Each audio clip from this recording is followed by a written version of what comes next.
Vince Gill, the resonant voice behind Go Rest High on That Mountain, a poignant anthem that has tenderly comforted countless generations through their darkest hours of grief, stands as a titan in country music.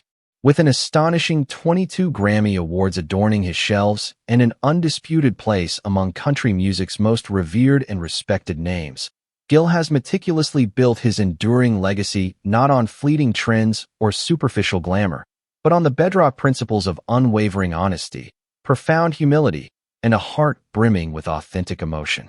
Yet, despite his widespread recognition and the seemingly open book of his public persona, few truly comprehend the private battles he has stoically faced, the profound, often silent tragedies that have irrevocably shaped both his music and his soul, and the unconventional choices that have at times stunned even his most dedicated and longtime fans.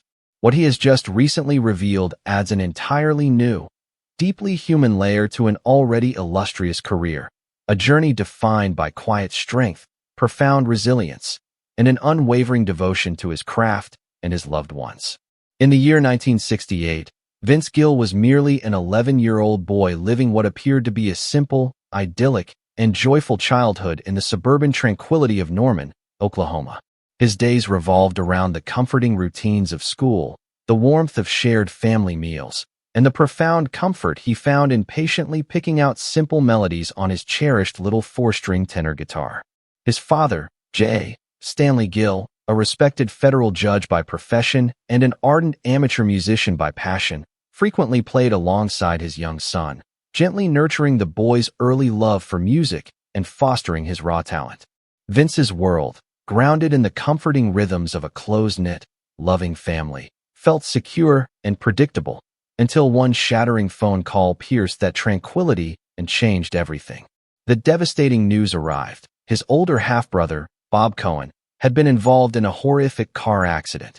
The injuries Bob sustained were catastrophic and life-altering in their severity.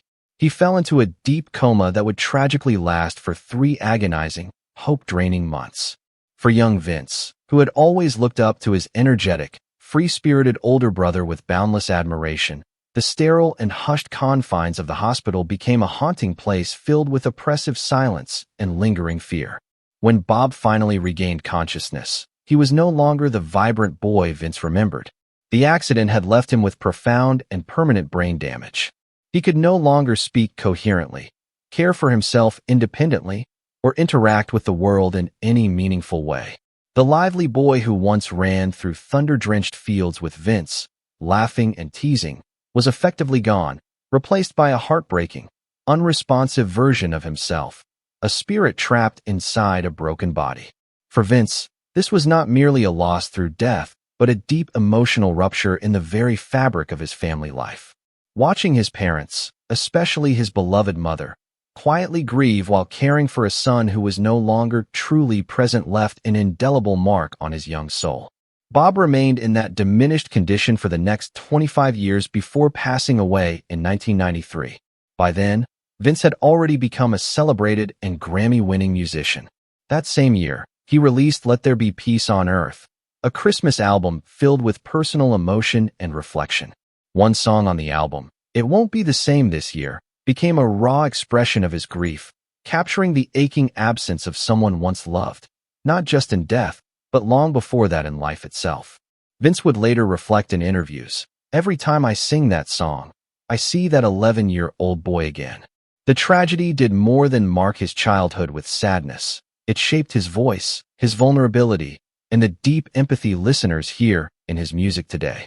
By the late 1980s, Vince Gill's name had become familiar within Nashville's recording studios. Musicians respected him for his extraordinary guitar playing and soulful voice, yet he had not yet achieved the global fame of a country superstar. He had played with the country rock band Pure Prairie League and even served as their frontman for a time. His solo albums for RCA Records, The Things That Matter and The Way Back Home, earned praise from critics but did not achieve major commercial success. While fellow musicians hailed him as one of the best guitar players around, Nashville's hit-driven industry left him hovering on the edge of becoming a musician's musician rather than a household name. Then an extraordinary opportunity arrived. Mark Knopfler, the legendary leader of the rock band Dire Straits, personally invited Vince to join the band.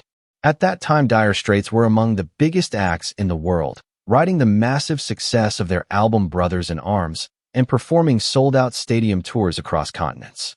Knopfler admired Vince's lyrical guitar style and warm, honest vocals and offered him a permanent position in the band. For most musicians, it would have been a dream come true, instant global fame and a guaranteed place on the world's biggest stages. But Vince Gill hesitated. After deep reflection, he declined the offer. In later interviews, he explained that accepting would have taken him down a path that no longer felt true to himself. "I loved what they did," he admitted. "But once I went down that road, I wouldn't come back. I wanted to tell my stories." Turning down Dire Straits was not just a professional gamble. It was a commitment to his own artistic identity.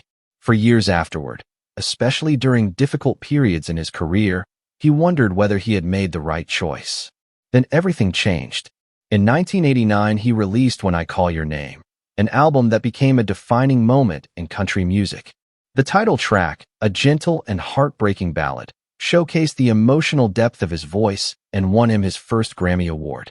The album propelled him into the mainstream and proved that his decision to follow his own path had been the right one. Looking back, Vince later said, "I'd rather be me at a small club than someone else in a sold-out arena." In December 1993, while filming a television special titled Christmas with Vince Gill in Tulsa, Oklahoma, another unexpected chapter of his life began. The show's producers invited Amy Grant, the reigning queen of Christian pop, to appear as a guest.